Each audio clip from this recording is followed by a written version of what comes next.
లక్షల మంది విశాఖపట్నం పార్లమెంటు అభ్యర్థిగా నాకు మీ ఓట్లు వేశారు. నా హృదయపూర్వక వందనాలు. మీరందరూ ఆశ్చర్యపోతున్నారు, ఏమైంది? 9 లక్షల ఓట్లు బీజేపీ టీడీపీ అభ్యర్థి అయిన శ్రీ భరత్కి ఎట్లా పడ్డాయి?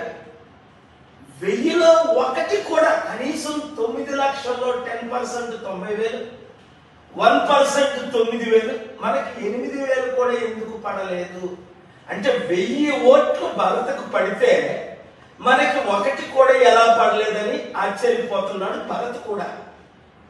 అయితే షాకింగ్ ఏంటంటే భరత్ జనరల్ ఏజెంట్, చాలా మంచి తెలివైన వ్యక్తి, హ్యాండ్సమ్, ఒక స్టార్ లాంటి కమ్మ కమ్యూనిటీకి సంబంధించిన ఆయన. మేమందరం కూర్చుంటుంటే 6 డిమాండ్ చేస్తున్నాం సంతకానికి. ఆయన షార్ట్ స్టేట్మెంట్స్ ఇచ్చాడు. ఆయన పేరు సుమన్.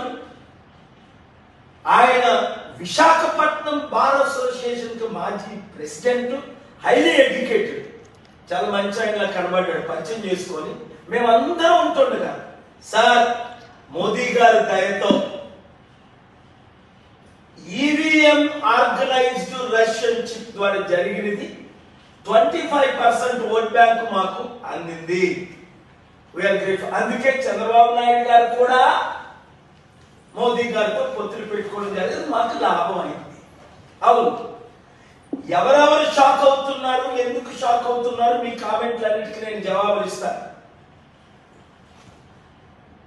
మోదీ గారు షాక్ అవ్వట్లేదు, బీజేపీ నేతలు షాక్ అవ్వట్లేదు, వాళ్ళందరికీ తెలుసు. అసలు కరెక్ట్ గా చెప్పాలంటే 238 బీజేపీకి రాలే, దాదాపు 150 రఫ్గా వచ్చింది. కానీ ఎన్డీఏ జూన్ 1 నేనేం చెప్పాను, 300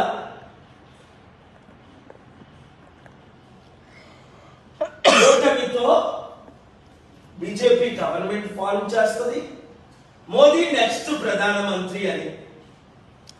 చాలా మంది దాదాపు 280-300 ఇండియా కూటమి అంటే రాహుల్ గాంధీ, మమతా బెనర్జీ, సిపిఐ, సిపిఎం, వీళ్ళందరికీ కేజ్రీవాల్ వస్తుందని అంచనా. అయితే 200 దాదాపు 32 వారికి వచ్చాయి ఇండియా కూటమికి. ఇక్కడ ఆశ్చర్యపోతుంది ఎవరంటే పురంధేశ్వరి. 2019లో నేను విశాఖపట్నంలో పోటీ చేస్తే 36,000 వచ్చాయి. ఇప్పుడు లక్షలతో నేను ఏ విధంగా రాజమండ్రిలో బీజేపీ అయ్యాను. ఎక్కడి నుంచో కడప నుంచి వచ్చిన సీఎం రమేష్ అనకాపల్లి, నేను అనకాపల్లిలో ఎలాగే ఎంపీ అయ్యాను.